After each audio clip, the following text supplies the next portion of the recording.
भैया 1 kilo कोटू, 1 kilo सिंघाड़ा आटा, सेंधा नमक, व्रत के चावल, साबूदाना 2 किलो ही कर दो। और ये चिप्स व्रत के हैं क्या? हाँ बहन जी, ये आगे सारा माल व्रत के लिए ही है। तो ये व्रत की नमकीन, चिप्स, पापड़ ये सब भी 5-5 पैकेट कर ही दो। अरे गायत्री, तू कुछ खरीद नहीं रही? तूने भी तो नवरात्रि व्रत रखे है ना? नहीं भाभी, व्रत में ये और मैं इतना कुछ नहीं खा पाते हैं। बस थोड़े से आलू ले लूंगी, वही उबाल लूंगी।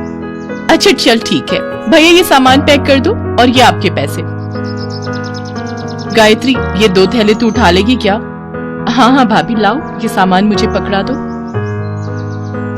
बस त्योहार आने की देर है, पर्स खुल ही जाता है। मैंने तो तुम्हारे जेठ जी से कल ही 20,000 रुपए अलग ले लिए थे कि नवरात्रि पूजन के लिए काम आएंगे।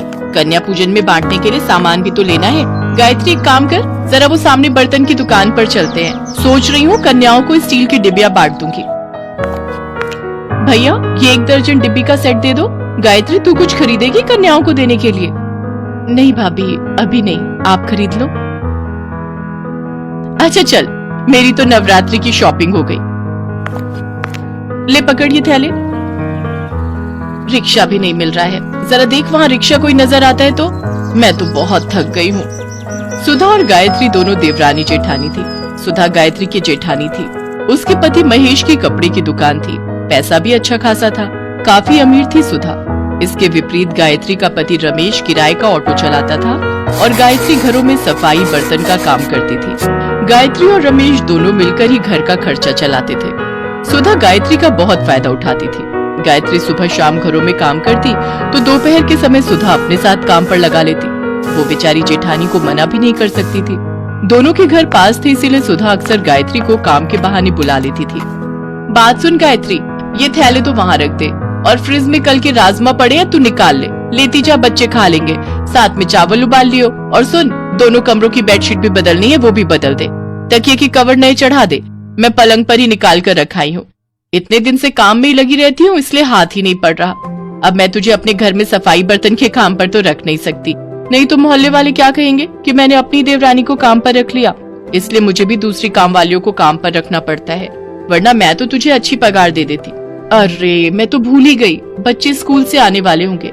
सुन, फ्रिज में अनार पड़े हैं, वो छील दे। बच्चे जूस मांग रहे थे, उन्हें निकाल कर दे दूंगी। कुछ दिन बाद नवरात्रि शुरू हो गए। सुधा और गायत्री दोनों ने अपने अपने घर में नौ दुर्गा पूजा शुरू की। गायत्री अपने सामर्थ्य के अनुसार माँ दुर्गा को प्रसाद का भोग लगाती और इस प्रसाद को ग्रहण कर लेती। उधर सुधा रोजाना ही ढेरों व्रत के पकवान बनाती। गायत्री अपने और रमेश के लिए व्रत का थोड़ा बहुत कुछ खाने का बनाती और वही माँ दुर्गा को भोग लगाकर वे दोनों खुद खा लेते। सुनो, मैं सोच रही थी कि कल तुम जब शाम को आओगे थोड़ा कन्या पूजन का सामान खरीद लाना। ठीक है गायत्री, मैं लेता आऊंगा। अगले दिन रमेश ने जो पैसे कमाए उसमें से उसने ऑटो के किराए के पैसे दे दिए। बाकी उसके पास जो कुछ पैसे बचे थे उनसे उसने सामान खरीदा और पिछली सीट पर थैली रखकर ऑटो में घर आने लगा। तभी 2 लड़के उसके पास आए और बोले, भैया हमें थोड़ी दूर तक छोड़ दोगे? रात हो गई है, यहाँ कोई ऑटो वाला दिखाई नहीं दे रहा है। अब हाँ, मैं तो इसी रास्ते से घर जा रहा हूँ, आप दोनों बैठ जाओ, मैं छोड़ दूंगा। रमेश ने दोनों लड़कों को ऑटो में बिठा लिया। कुछ दूर जाकर वो दोनों लड़के उतर गए। रमेश घर आ गया, पर जैसे ही उसने सीट पर देखा तो उसके सामान की थैली गायब थी। रमेश समझ गया कि जो लड़के आखिर में उसकी सीट पर बैठे थे उन दोनों ने ही वो सामान उठा लिया। रमेश अब कुछ नहीं कर सकता था। गायत्री भी परेशान हो गई कि अगले दिन कन्या पूजन के लिए सामान कैसे खरीदेंगे। गायत्री के पास थोड़े और पैसे रखे थे, वो उन्हीं कुछ पैसों को मिलाकर कन्या पूजन का प्रसाद बनाने का सामान ले आई। अगले दिन गायत्री ने प्रसाद बनाया और माँ दुर्गा को भोग लगाकर कन्याओं को बुलाने के लिए जैसे ही बाहर गई, तभी उसकी जेठानी सुधा ने उसे आवाज लगाई, अरे गायत्री, जरा मेरी मदद कर दे, कंजके आ गई हैं, मैं बैठा लूं, उसके बाद तू उन्हें ले जाना। ठीक है भाभी, मैं आती हूँ। गायत्री सुधा के घर उसकी मदद के लिए चली जाती है। सुनो जी, 9 कन्याओं से ऊपर एक भी कन्या मत बुलाना, बाकी सबको वापस भेज दो। चलो बच्चों, जाओ, 9 कन्याएं पूरी हो गई हैं। वैसे भी 12 डिब्बियां लाई थी, 9 बांट दूंगी, 3 डिब्बी घर में रख लूंगी। अरे गायत्री, तेरे दोनों बच्चों के लिए तो कंजक बची ही नहीं।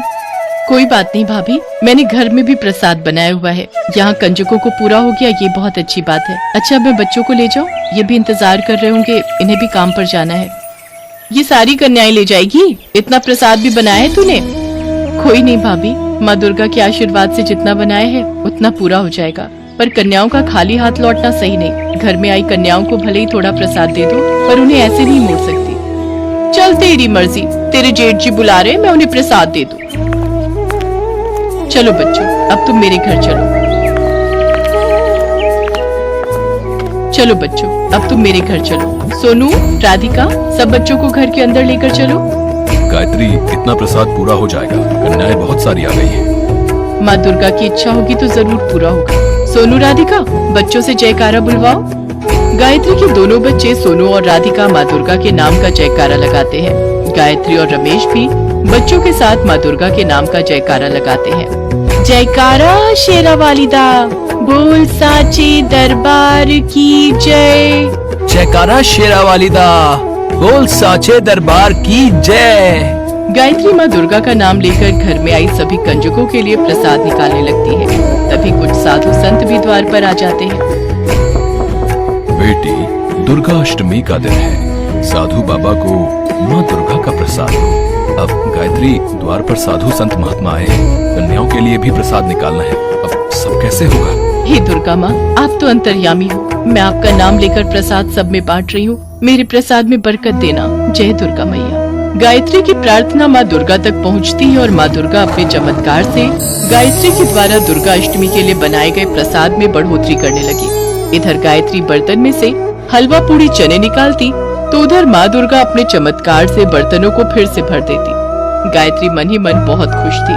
खूब अच्छे से गायत्री और महेश ने कन्या पूजन किया। साथ ही सब साधु संतों ने भी भरपेट प्रसाद खाया। सभी भोजन से तृप्त होकर गायत्री के परिवार को आशीर्वाद देकर खुशी खुशी गए। हे दुर्गा माँ, मैं जानती हूँ ये सब आपके ही आशीर्वाद का फल है। आपके चमत्कार से मेरे बर्तन खाली ही नहीं हुए, प्रसाद से भरे रहे। सुनो जी, माँ दुर्गा की शक्ति अपार है। देखो, बर्तनों में अभी भी प्रसाद बाकी है। हाँ गायत्री, तुम ठीक कह रही हो। आज माँ दुर्गा ने कोई चमत्कार जरूर किया है, तभी थोड़ा सा प्रसाद इतना ज्यादा हो गया। सुनो, तुम और बच्चे मिलकर प्रसाद खाओ, तब तक मैं भाभी को भी थोड़ा प्रसाद देकर आती हूँ। गायत्री टिफिन भरकर प्रसाद जब सुधा के घर ले गई तो सुधा प्रसाद देखकर हैरान रह गई। गायत्री, तेरा थोड़ा सा प्रसाद इतना हो गया कि तू मुझे भी देने आ गई। ये तो बहुत चौंकाने वाली बात है। मैंने तो इतना ढेर सारा प्रसाद बनाया, फिर भी हम घर के लोगों को ही पूरा नहीं पड़ा। कुछ लोग प्रसाद मांगने आए तो मैंने उन्हें खाली हाथ ही लौटा दिया। तेरा थोड़ा सा प्रसाद कैसे पूरा हो गया? हाँ भाभी, सब माँ दुर्गा की कृपा से ही हुआ है। अच्छा, मैं चलती हूँ, आप सब ये प्रसाद खा लेना। गायत्री सुधा को प्रसाद देकर घर लौट आती है। उस दिन माँ दुर्गा के चमत्कार से सचमुच गायत्री के घर के भंडार भर गए। धीरे धीरे रमेश के काम में भी वृद्धि हुई और अब उनकी आर्थिक स्थिति में भी सुधार हो गया। इन सब के पीछे एक ही वजह थी और वो ये कि गायत्री ने निस्वार्थ भावना से सच्चे मन से नवरात्रि व्रत किए और दुर्गा अष्टमी की पूजा की। भगवान तो प्रेम के भूखे होते हैं। जो भी भक्त प्रेम और श्रद्धा से भगवान के नाम का पूजन करता है, भगवान उस भक्त से बहुत प्रसन्न होते हैं। कहते हैं, माँ दुर्गा अपने भक्तों को कभी भी निराश नहीं करती। यदि उनकी पूजा सच्चे मन से की जाए तो वो अपने भक्तों के सारे कष्ट दूर कर देती है और अपने भक्तों के घर में धन धान्य और सुख समृद्धि की वर्षा करती है।